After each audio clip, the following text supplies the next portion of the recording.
It's not fair, you always get everything. This has been Emily's favorite line. My favorite toys, my cherished dolls. Emily took or broke them all using that very line. She lied to sever my close relationships. She used tears to paint me as the villain. Caused scenes, creating trouble for everyone. The list of her wrongdoings is endless. If things didn't go her way, she'd break stuff and lash out at everyone. Because of this, our parents always forced me to be the patient one and never really tried to correct Emily's behavior. I sometimes think this only encouraged her nature. Emily always looked down on me, wanting to feel superior. She's obsessed with that idea. So much so that she moved close to me just for that purpose. It's not fair, you get to marry such a wonderful person. Emily used her tricks on my husband, a doctor. She had an affair with him while I was away, lied to make me look bad, and took satisfaction in stealing him from me. It was the same old trick, but the most hurtful thing was my husband betraying me and believing Emily. Eventually, I chose to divorce. I quit my job and lived away from Emily, but about a year after my divorce, she called. I had a baby.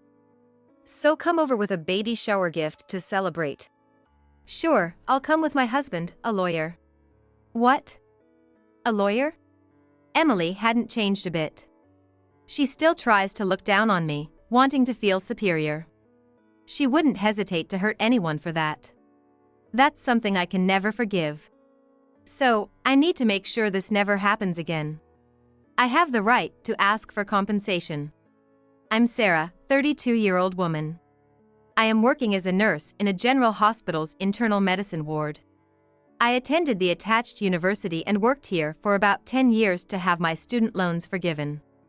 That period is over, and I'm not obliged to stay here, so I'm considering changing jobs. Because I have a younger sister, Emily, who started working at the same hospital as a medical assistant. She's 28, 4 years younger than me. Ever since we were kids, she's done anything to feel superior to me. It's not fair, you always get everything. That's always been Emily's line. All the dolls and toys I had were either taken or destroyed by Emily. Moreover, once she realized she could win adults over with tears, she would immediately start crying whenever something happened, making me out to be the villain. Emily has a cute appearance, which sometimes makes her seem weaker than me, and this works in her favor. Lying is a daily routine for her, and her lies often put me in a bad spot, which seems to be her preferred situation. It's not the first or second time that someone close to me believed Emily's lies and drifted away. Her lies are so convincing that many people are easily deceived. For someone who knows the truth like me, it's absurd, but people seem to believe whatever Emily says. If Emily had become a con artist, she might have been a major villain. I guess she should be glad she chose a legitimate job. However, sometimes Emily's plans don't go well, and her lies are exposed to our parents or my friends. When she realizes she's in the wrong, Emily turns into a tyrant. If our parents take my side, she becomes hysterical, crying, screaming, and breaking things in the house. As a result of this repeated behavior, our exhausted parents started telling me, "You're the older one, so just be patient." I never understood why I had to tolerate everything and follow Emily's whims. Honestly, I still can't feel positively about our parents. It was really tough when a friend tried to calm Emily down. This happened when I was in my junior year of high school. A friend who realized Emily's true nature told her, "You're old enough to know better. Stop lying and using tears to get your way." It was a perfectly reasonable thing to say, and she wasn't even scolding her harshly. But for Emily, it was deeply unpleasant. One day, she suddenly showed up at that friend's house, sat down at the front door, and started crying and shouting, "I was wrong, please stop. I won't talk to you or my sister ever again. Please." Of course, the neighbors could hear everything, and if anyone tried to touch Emily to get her to stand up, she would scream, "Ouch. Stop it." My friend was very sensible and ended up calling the police. The involvement of law enforcement finally made Emily behave, but since she was only in the 6th grade at the time, the police gave our parents a stern warning.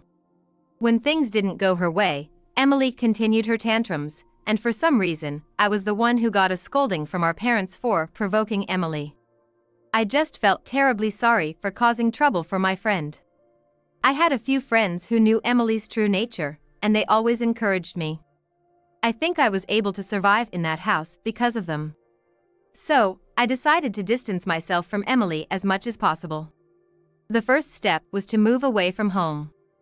I chose a university affiliated with this hospital, far from home, convinced my parents to let me go by saying I would get a scholarship that essentially didn't need to be repaid, and succeeded in moving away by saying I was too busy with practice and studies to stay in the dorms.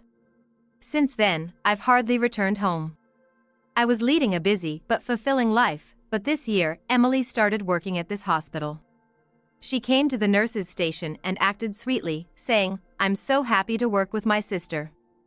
But the experienced nurses, who are well aware of the ways of the world, saw through her act.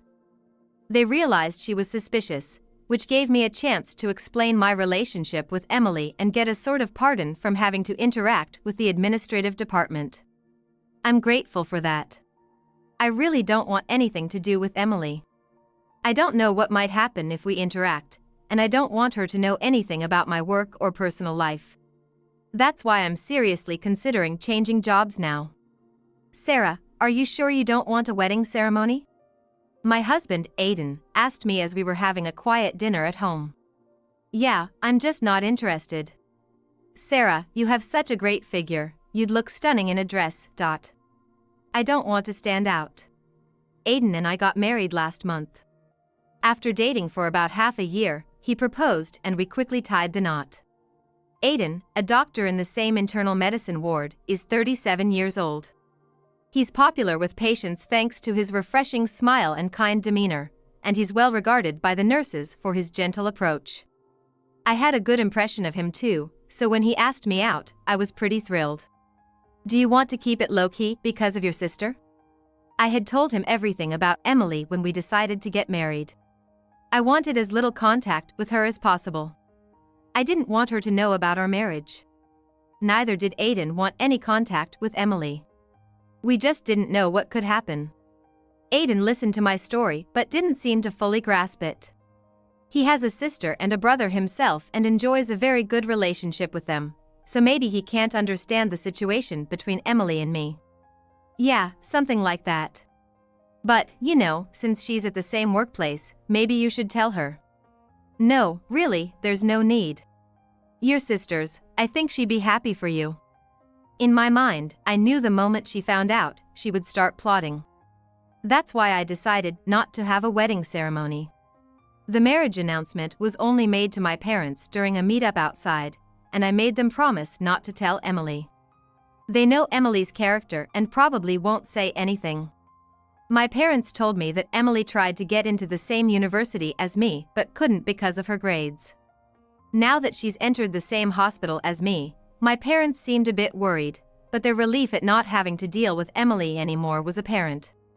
They must be relieved that she started living alone and left the family home. In the hospital, Aiden and I use different last names, and I don't wear my ring at work. We haven't made a big deal about our marriage, so many people probably don't know. It's a large hospital, and it's common not to recognize staff you don't interact with, so I doubt it will become a topic of gossip. It's better this way, unknown. It's also to protect Aiden. But then... Sarah. Why? Don't be so secretive, sis. In front of the medical office, Emily and Aiden were talking together. Why are these two together? Aiden, my brother-in-law, came to tell me himself that you guys got married. Despite my insistence not to tell her. Despite explaining our relationship. Despite him knowing what I've been through because of Emily. Seeing her so happy, you've got a sweet sister. We're two sisters, so I'm thrilled to have a brother-in-law. Emily cooed, gazing at Aiden. A chill ran down my spine at the sight. It was an ominous feeling. I had realized through our conversations that Aiden harbored a belief deep down that since she's a blood-related sister, they must be able to get along despite some misunderstandings. But I never expected him to do something like this. Congratulations, big sister. Let's go out for a meal again. I'll treat you to celebrate. Thank you. Emily, smiling broadly, appeared as if a younger sister warmly congratulating her elder sibling. Though I knew Emily and I had never dined together and she would never genuinely wish me well. She was probably fuming inside, behind that smile. Still, I decided to end the conversation with a harmless response. I didn't want to cause a scene at work, and I didn't want to involve others who might become victims of Emily's manipulations. I have work to do, so I'll be going. I decided to leave the scene. I just don't want to be in the same space as Emily anymore. I hoped nothing would happen, a silent prayer in my heart as I walked away. It had been a few months since Aiden and I got married. Recently, I'd noticed something off about him. A kind of coldness, a bad mood. It was a disturbing feeling. Then, one day after a night shift, I received a message from Aiden on my phone. There was no text, just one photo. It showed Aiden, half naked in our bed, sleeping, with Emily smiling in his arms. I was struck. It must be Emily's challenge to me. I suppose she is showing me what they were doing in our house. By knowing I'd be finishing my shift soon, I quickly changed and hurried home. I expected them to be there. As I entered the house, I found Aiden and Emily in the living room. They were dressed, but Aiden looked pathetically flustered. What are you trying to do, Emily? I can predict Emily's actions, but I never really understand her thoughts. I'm half resigned to not understanding this time either, but I still want an explanation. It's not fair, you get to marry such a wonderful person. Emily whined, snuggling into Aiden's arm. There it was again, her typical "it's not fair" sister. And I thought it was sad if Aiden was being deceived, so I had to tell him. The mention of deception confirmed my worst fears. It was a pattern I had seen countless times before. You're always lying about me bullying you, right, sis? Making yourself look weak and vulnerable. I've always told you to stop doing that. Emily, as if speaking the truth, lied with the ease and skill of an award-winning actress. Her ability to fabricate stories and act them out was frighteningly quick and convincing. Sarah, I never thought you were that kind of person, Aiden said. Here we go again. In the end, he's just like all the other men I've known. I feel betrayed by you. That's my line. What? I muttered under my breath, but it seemed Aiden didn't hear it. Does he really think he's the one who's been betrayed? Despite my clear instructions not to tell my sister. Despite not believing in me and believing my sister's lies. Despite having an affair with my sister after being tempted by her. You both know what you did. While Aiden looked shamefaced, Emily seemed to be ignoring me, inspecting her nails. Adultery during marriage, right, Aiden? I asked, but he remained silent. And you, Emily? If you mean an affair, then yeah. Aiden said he finds me cuter and loves me more. When I asked the one who was willing to talk, they provided a clear explanation. Her explanation was perfectly articulated, showcasing her genius in manipulation. Emily, no. Come on, Aiden. You said that having me was enough for you. Aiden seemed panicked, but he didn't push away Emily, who was clinging to him. I'm filing for divorce. The next moment I declared, I didn't miss the twisted smile on Emily's face. This must have been her goal. She couldn't stand the thought of me, whom she looked down upon, being married to a doctor. So, she took Aiden away, much like she used to take my toys. Aiden probably didn't realize this. Aiden, you have work, don't you? Come back immediately after your shift. We'll sign the divorce papers. Okay. Aiden then left with Emily, and I went to the city office to get the divorce papers. Tired from the night shift and now this. I was furious and hurt by the betrayal. Doctors are prone to affairs, they say, but with Emily, of all people? It's heartbreaking and infuriating that he believed her over me. This time, I'm truly exhausted. My heart is weary. Struggling to gather myself in the face of such a disheartening situation, I resolved to do what needed to be done. When Aiden returned home that night, I greeted him with the divorce papers already laid out, ready for his signature. My portion was completely filled in. He started with "I'm sorry and are you sure," but I ignored all of it. His words weren't worth hearing. I watched him write slowly, making sure there were no omissions before snatching the completed divorce papers from him. I planned to submit them first thing in the morning. "You have 2 weeks to move out, Aiden. Go stay with Emily or something." "What?" "It's only fair, given that your affair is the reason for this.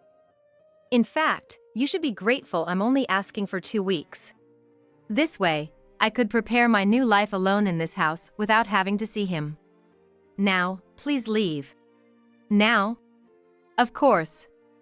Come back after 2 weeks, with Emily if you like."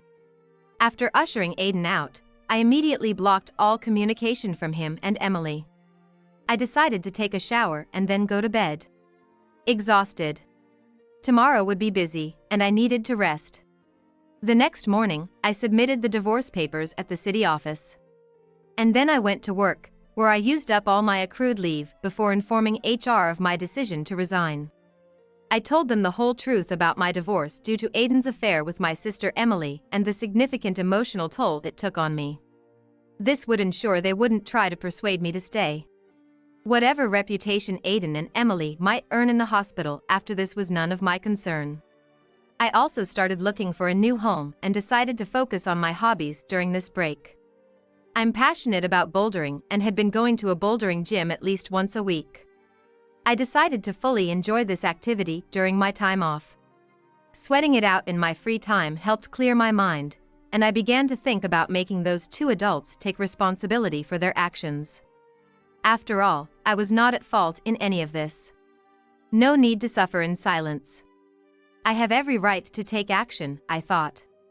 First, I need a lawyer. I climbed the bouldering holds, planning my next steps. A year after the divorce, I received a call from my parents' home. Wondering what it was about, I answered the call and heard Emily's voice. "Hey, big sis."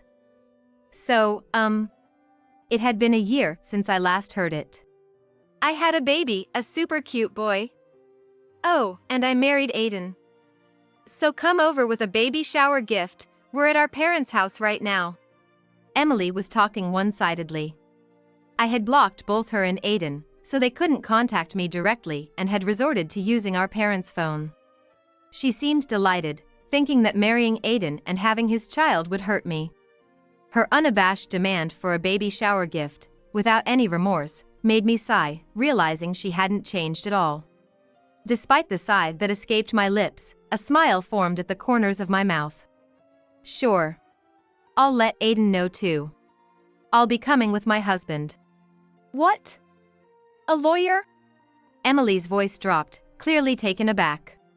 Indeed, she had no idea that I had remarried, let alone to a lawyer. "How about in 2 weeks? You'll still be at our parents' home, right?" "Yeah, I'm at home. I did a hometown return for the birth. Mom and Dad are so in love with the baby, they don't want me to leave," Emily said, trying to hide her agitation. She must be frustrated that I remarried, especially to a lawyer. She probably imagined me living a lonely life. "I'm expecting a nice baby shower gift, you know," Emily said before hanging up. Her brazen attitude was unchanged. I wondered how long she could keep up that act. As for my current husband being a lawyer, that was indeed true. His name is Ethan. A 36-year-old, still considered young in the legal profession but incredibly talented. Our relationship began when I sought legal counsel for a claim for damages following my divorce. Right after the divorce, I visited a law firm that was known for being strong in handling divorce cases. Ethan was the first lawyer I met there. Coincidentally, it turned out we frequented the same bouldering gym. I hadn't noticed him, but Ethan remembered seeing me there. I was surprised to discover that the lawyer handling my case shared my hobby and frequented the same place. As we shared this common interest and Ethan provided sincere legal advice, my trust and comfort in him grew. Then one day, he confessed. "I've always been intrigued by the serious expression you have when climbing at the gym." Our relationship blossomed from there, and we eventually got married. Knowing everything about my past, including my previous marriage and divorce, made things easier. I felt protected and profoundly happy to marry Ethan, who made me feel so cherished. 2 weeks later, as promised, I visited my parents' home with my husband. There, I found Emily, fully made up, and Aiden with a bitter expression. There was also a baby in the crib, who was indeed adorable. My mother was watching the baby, so we sat in the living room to chat. "Nice to meet you. I'm Emily, her sister." "Nice to meet you. I'm Ethan, married to Sarah." Ethan introduced himself, his posture professional, despite being in the role of a husband at that moment. He was in a suit, with a badge, and a businesslike smile. "You're a lawyer?" "Yes, I am." Emily looked up at Ethan with her characteristic gaze, but he maintained his professional demeanor without breaking his smile. "When did you and my sister get married?" "She didn't tell me anything." "It was 2 months ago." "Oh, so it's been more than half a year since the divorce." "Yes, there's no issue." "Did you know that my sister got divorced?" Emily continued, despite Aiden looking visibly upset next to her. Perhaps she thought I had kept my divorce a secret from Ethan. "Sarah, you brought a gift, right?" "Thank you." Emily turned to me, probably frustrated that the conversation wasn't going as she had planned. That was probably her intention from the beginning, so it's natural for her to say that. But I wasn't about to let things go so easily. "Yes, here you go." I took out a tea-colored envelope from my bag, placed it on the coffee table, and slid it towards Emily and Aiden. Emily quickly grabbed it and looked inside. "What is this?" she grumbled, pulling out the contents of the envelope. Of course, she thought it contained money, but it didn't, so her reaction is understandable.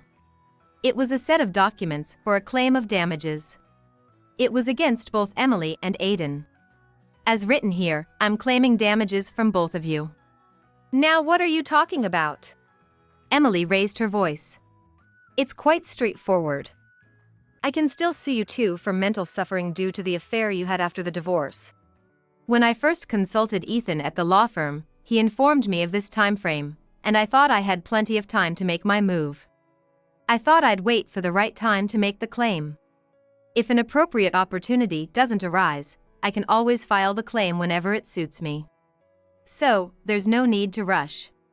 Just because your husband is a lawyer. Claiming damages is my right." The amount I claimed from each of them was $30,000. Given Emily's current unemployment, Aiden might end up paying $60,000, but that wasn't my concern. Whether Aiden would actually pay was another matter. "Is this because you're bitter about being dumped by Aiden? If I give him back to you, will you forget about the damages?" "What are you talking about, Emily?" Emily blurted out nonsensically, to which even Aiden couldn't stay silent. However, Emily doesn't even spare a glance at Aiden. "The damages claim is for your affair, so it doesn't just go away," I stated firmly, causing Emily's face to twist unpleasantly. "Then, give me your lawyer husband," she retorted, making an absurd suggestion. "What about Aiden then?" "I'm saying I'll give your husband back. It's unfair to come at me with a lawyer as your husband. Let's swap husbands, then I'll pay the damages." Emily, probably operating on impulse and driven by her desire to outdo me, seemed genuinely serious with her proposal. In the end, she just wants to take what's mine and bask in a sense of superiority. That's her top priority, so even if it seems strange to others, for Emily, it's the most important thing. And now, because she's excited, she's even less aware of how odd her statements are. "Are you really married to Sarah? Because, Ethan, you're quite handsome, and you must be quite popular," Emily continued, resorting to her usual tactics of flirtation. From her past experiences, she probably understands that acting that way can win over men. "I proposed to Sarah because she's beautiful, not just in appearance but in spirit as well." "What?" Emily responded in a low voice, briefly and sharply, to Ethan, who had spoken without breaking his sales smile. Her coquettish upward glance had faded into a blank expression, but Ethan remained silent, still smiling as if waiting for her to retort. Seeing this as an opportunity while she was quiet, I decided to press the advantage. With that in mind, I took out an envelope from my bag again and spread its contents across the coffee table. "What is this?" Aiden muttered, his voice barely above a whisper. There are lots of photos spread out before him on the table. The photos showed Emily in intimate poses with various men. 7 in total. Of course, all different from Aiden. As you can see, Emily, you were involved with several men before and even after marrying Aiden. "What do you mean by this?" Aiden demanded, grabbing Emily's shoulder in a mix of shock and anger. "Ouch, stop it." "What are you talking about?" "I'm telling you it hurts." "Wow. Unbelievable." Emily, grabbed by the shoulder, scratched Aiden's arm with her long nails. Aiden probably had never seen this side of Emily before. He held his scratched, red welt with a look of surprise on his face. From my perspective, this kind of behavior from Emily is just the tip of the iceberg. "You're kidding me. After all that, you have the nerve to harm me," Aiden exclaimed and pushed Emily away in a burst of anger, causing her to fall onto the sofa. I was a bit surprised to see this rough side of Aiden, as I had never seen it before. It was an aspect of him that he never showed while we were dating. Well, it's probably a side I didn't need to see anyway. "Ouch. That's awful. You can't just hit a girl like that. I'm going to sue you. This is my line. How can you even act like this now? Don't touch me. This is domestic violence. You're a criminal. Shut up." Ignoring the tumultuous scene of Emily and Aiden grappling and arguing, I stood up. I had no desire to witness their ugly squabble. And I knew that if things escalated further, the situation would only worsen. Emily was likely to become more violent, throwing things around and lashing out physically. Aiden might react even more aggressively. Leaving seemed the wisest course of action. I don't want to get caught up in their mess, and I've already done everything I needed to do here today. "Are we done here?" Ethan asked as we both stood up to leave. Emily and Aiden are still yelling at each other, creating a scene like a battleground. "There's nothing more for us here." "Well, that's true. Thank you for coming with me." When I thanked him, Ethan flashed a grin, showing his teeth. Ethan responded with a genuine, non-businesslike smile. I deeply cherished the smile of him. "Let's go home." "Sounds good." As we left my parents' home, Ethan reached out his hand. I gratefully took his hand, matching our strides as we walked away together. After divorcing Aiden, I decided to file for damages against both him and Emily, so I hired a detective agency to investigate Emily's conduct. They mainly traced Emily's relationships with men before my divorce, and although these were not directly related to my divorce, they also looked into her ongoing relationships. I thought it best to do everything I could. My goal was to utterly defeat Emily and make her never want to involve herself with me again. Considering Emily's past, the idea of her having a sincere relationship with Aiden, who only wanted to take what was mine, was just unthinkable.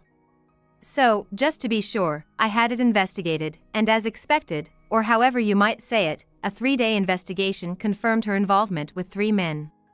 I occasionally requested similar investigations afterward, and each time, they produced results, confirming relationships with a total of 7 men. Some of these relationships started before her marriage to Aiden, while others began afterward.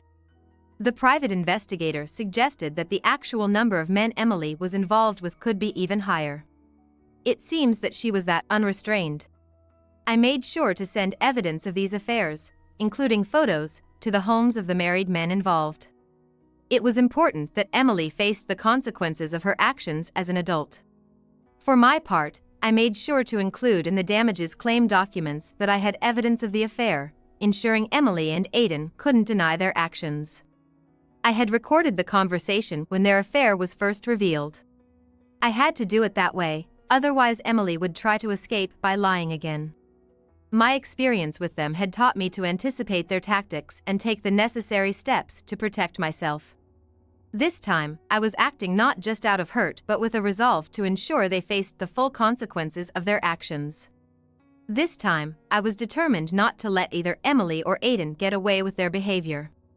I also included in Emily's claim documents a warning that any further harassment or defamation would result in criminal charges. My decision not to hold back anymore was a firm declaration of my intention to no longer tolerate their behavior. Sometime after that incident, the damages I had claimed from both Emily and Aiden were deposited into my account. Emily managed to pay her part of the settlement after being sued for damages by several wives of the men she had affairs with. Our parents had to step in to help cover her dues and sort out her affairs. They decided it was time to stop letting Emily run wild and started monitoring her closely, making her work part-time jobs at a local clinic and a store. Most of her earnings went to repaying the parents, leaving her with little time for anything other than work and childcare. It also turned out that a paternity test revealed that Aiden wasn't the father of Emily's child. Learning of his wife's betrayal and that the child he had adored wasn't his, Aiden was deeply hurt and ended up divorcing Emily. The rumor in the hospital of him being the fool who left his wife for her sister, only to raise another man's child, damaged his reputation. I heard from former colleagues that the shock led to his mental breakdown and eventual resignation from the hospital. Now unable to practice medicine, he's reportedly working low-paying jobs to make ends meet. What they do or how they live is no longer of any concern to me. They should live with the regret of their actions. A harsh sentiment, perhaps, but the only one I can muster for them. In my life, things have been looking up. After marrying Ethan, I took my time to find a suitable job and secured a position as a nurse at a well-regarded hospital. Even before, I was working at a private clinic for a few days a week in a relaxed manner, but thinking about preparing for the future and wanting to earn a proper income, I took my time and carefully went through the job hunting process, which has led to me working under satisfying conditions now. Living without any contact with Emily has brought me a sense of relief and fulfillment. My days are enriching, both professionally and personally, as Ethan and I enjoy a happy, relaxed life together. We were even discussing starting a family when we discovered that I was pregnant. Ethan was overjoyed, shaking with excitement, and started reading every pregnancy and parenting magazine he could find. He seems to be becoming more knowledgeable about pregnancy life than even me, who is pregnant. It's a joy to spend each day filled with happiness and smiles. I just want to keep on living with a smile, always. I'm looking forward to a future that promises even more happiness and fun-filled days.